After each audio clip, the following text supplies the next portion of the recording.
The day I became a millionaire was the same day my father announced, in front of 47 people, that I would never amount to anything. And I want you to understand, he was completely right about everything, except the part that mattered most. My name is Calder Voss. Not a name people remember at first, not a name that opens doors, not a name that anyone at Whitmore Academy ever called out with pride. I was the second child, the quieter echo of a family that had built its identity almost entirely around the brilliance of my sister, Isolde. Isolde. Even her name sounds like a theorem solved. She had been extraordinary since before I understood what extraordinary meant. At 9, she memorized the periodic table during a car ride from Galveston to New Orleans, and then corrected our chemistry teacher's pronunciation of molybdenum in front of the entire 7th grade. At 14, she published a paper on microplastic degradation pathways in an academic journal that my father printed and laminated and hung in the living room next to a portrait of my grandfather.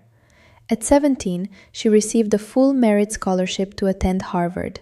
Not a partial scholarship, not a grant with contingencies, but the kind of letter that arrives in a cream-colored envelope with a red wax seal and makes grown men cry at kitchen tables.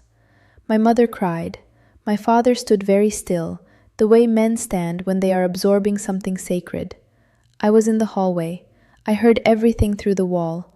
Nobody came to tell me. I had spent my adolescence accumulating a very different set of credentials. I failed pre-calculus twice, once technically, once spiritually. I dropped out of the debate club after 3 sessions because I found the arguments arbitrary and the moderator dishonest. I had a habit of taking apart broken things, radios, lawnmowers, an old Olivetti typewriter I found at an estate sale, and reassembling them into things that worked differently than before, sometimes better, sometimes unrecognizable, always interesting to me and baffling to everyone else. My father called it fiddling. My teachers called it inattentiveness. A man named Drummond Pace, who ran a repair shop 3 blocks from our house and who I visited every Saturday for 4 years, called it a particular kind of intelligence that schools are not equipped to measure. Drummond was the only adult who ever said that to me directly. He died of a pulmonary embolism when I was 16. I did not cry at his funeral because I was numb in a way I did not have language for yet. I just stood at the grave and memorized the texture of the grass and the exact sound the wind made through the cemetery elms, and filed it somewhere deep, the way you file things you are not ready to open. The graduation ceremony for Isolde was held on a Saturday in June at the Harlow Estate outside Beaumont, a property my father had rented specifically for the occasion, as if a party held anywhere smaller would have failed to contain the magnitude of what was being celebrated. 47 guests, catered by a Vietnamese Creole fusion restaurant that my father had read about in a magazine. String quartet, a chocolate fountain that I thought was excessive and that everyone else seemed to find charming. I sat in the back row of the white folding chairs arranged on the lawn. I was wearing a gray linen shirt that was slightly too big for me because I had bought it from a second-hand rack without trying it on, and my mother had given me a look when I arrived that communicated, without words, that my shirt was a disappointment to the occasion. I did not try to move closer. I did not try to speak to anyone. I had learned by then to take up very little space at Voss family events. My father gave a speech. He was a large man with a voice calibrated for auditoriums. My father, Renwick Voss, attorney, 4th-generation Texan, man who believed deeply in the visible demonstration of value. He spoke about Isolde with the kind of precision and warmth he reserved for his best cases. He spoke about the scholarship. He spoke about Harvard. He spoke about the future, and specifically about what the future would contain. Then he said, "And because I believe that reward should follow merit, I am announcing today that Isolde will be the primary beneficiary of my estate." He paused. The string quartet had stopped. The house on Meridian Crest, which is what people in our family called the mansion, as though giving it a name made it less obscene, and the Tesla, and the investment accounts, will transfer to her upon the conditions we've discussed. He did not look at me. He didn't have to. The 46 other people in the chairs swiveled slightly, the way people do when they are trying not to look at someone while absolutely looking at them. I looked at my hands. My hands were calloused in a specific way, the web between my right thumb and index finger from years of gripping a soldering iron. I had a small scar on my left palm from the Olivetti incident. I looked at those hands, and I thought about Drummond Pace, and I thought about the way the wind had sounded through the cemetery elms, and I thought, I have been in this chair my entire life. Not this specific chair, this position, this row. That was when I heard footsteps on the grass. Not the polite footsteps of waitstaff, deliberate ones. A man came around the side of the tent, not through the main entrance, from the side, from the direction of the parking area, as though he had just arrived but had also been expected. He was perhaps 60, narrow-shouldered, wearing a charcoal linen suit and carrying a leather document wallet the color of old cognac. He had the kind of face that belongs to men who have spent long portions of their lives in places where discomfort is unremarkable. Not hard, exactly, but weathered in the specific way of someone accustomed to patience. He walked directly to me, not to my father, not to Isolde, to me, to the back row, to the gray linen shirt. He crouched beside my chair, an oddly intimate gesture for a stranger, and placed a manila envelope on my knee. It had my name on it. Not Calder Voss, just Calder, written in handwriting I did not recognize, in ink so dark it looked pressed. He leaned close and said very quietly, "Time to show who you really are." Then he stood, nodded once, and walked back the way he had come. My father was still talking. The 46 guests were still watching him. No one had seen the exchange, or if they had decided it was beneath the dignity of the occasion to acknowledge it. I held the envelope for 11 seconds without opening it. I counted. Then I opened it. Inside was a single folded document, legal weight paper, the kind that has a particular crispness that cheap paper never achieves, and a handwritten note clipped to the front. The note read, "Drummond left instructions. He was specific. He said, 'Give this to Calder when he needs it most, not when it seems convenient.' I have been waiting for the right moment for 3 years. I believe this is it. Ezra Pace, attorney at law." Ezra Pace, Drummond's brother. A man I had heard mentioned precisely twice. Once when Drummond said, offhandedly, that his brother had taken the safer road, and once at the funeral, when I had seen a narrow-shouldered man standing at a distance from the family cluster, watching the grave with a stillness that reminded me of Drummond himself. I unfolded the document. It was a deed to a commercial property, a warehouse of approximately 12,000 square feet, located in a light industrial corridor in East Houston, held in a trust established by Drummond Pace in 2019, with Calder Voss named as sole beneficiary upon the trustee's determination of appropriate timing, a clause that Ezra Pace, it now appeared, had interpreted with considerable personal judgment. Attached behind the deed was a second document, a certified appraisal dated 4 months prior. The property had been appraised at $2.3 million. The warehouse district around it had been rezoned for mixed-use development. 3 adjacent parcels had sold in the previous 18 months at prices that suggested the appraiser had been conservative. Attached behind the appraisal was a third document, a letter from a development firm based in Austin, Hartwell & Crow, a name I had seen on construction hoardings around Houston for the past 2 years, expressing interest in acquiring the parcel for what they described as a transit-adjacent residential project, and proposing an initial discussion about purchase terms. Their proposed opening figure was $3.8 million. I sat in the back row of the white folding chairs on the lawn of the Harlow estate, and I read these documents twice, carefully, the way Drummond had taught me to read anything mechanical before I touched it. Understand the system first, then decide what to do. My father finished his speech. People applauded.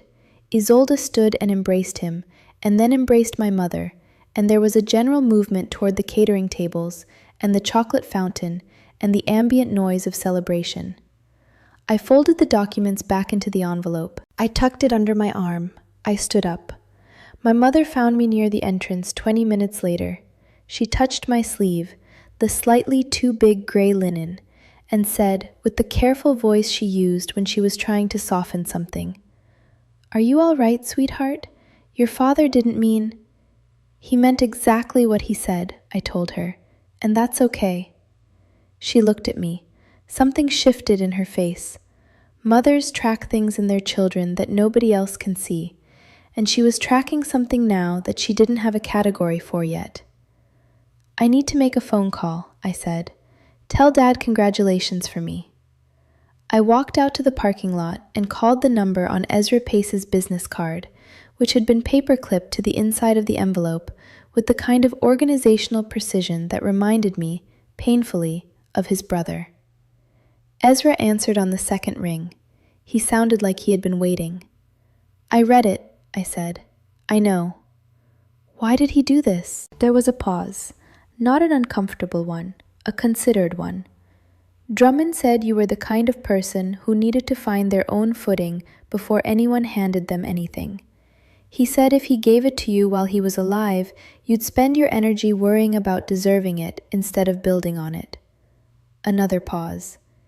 "He also said you were the only young person who had ever listened to him talk about zoning regulations without falling asleep." I laughed. It came out rougher than I intended. "He kept the property for 14 years, Ezra said. Bought it when that part of Houston was derelict. He had a theory about where the light rail expansion would go. He was right, as it turned out. He usually was. He never told me about it."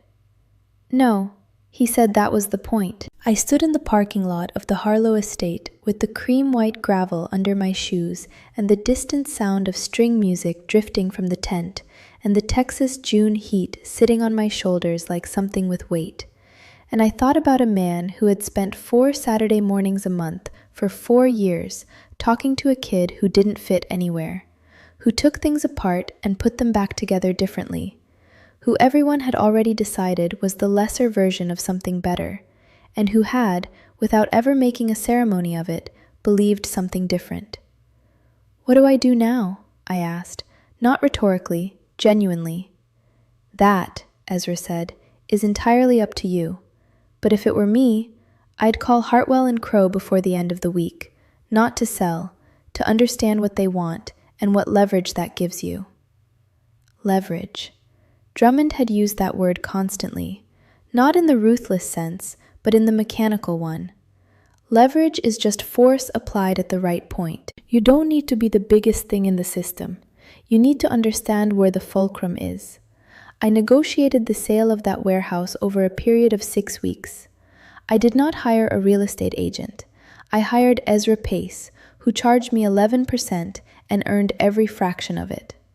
Hartwell and Crow's final offer was $4.1 million. The closing happened on a Thursday morning in a glass-walled conference room in downtown Houston, and I signed my name 12 times and then sat very still for a moment afterward, looking at my hands.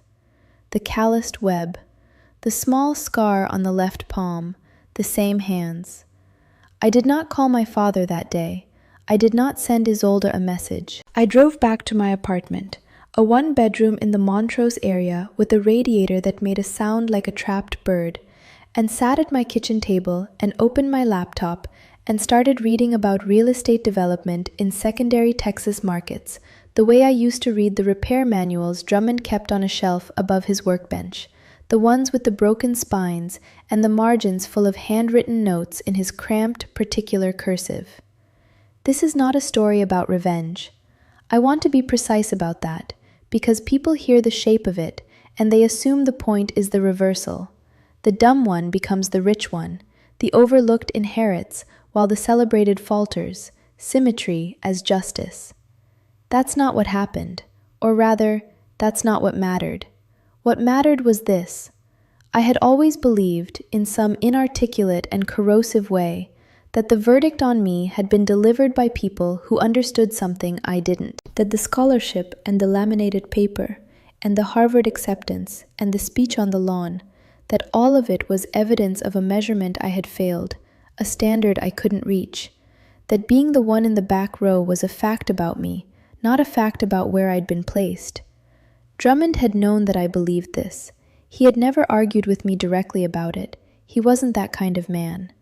Instead, for 4 years, he had handed me broken things and watched me figure out what to do with them.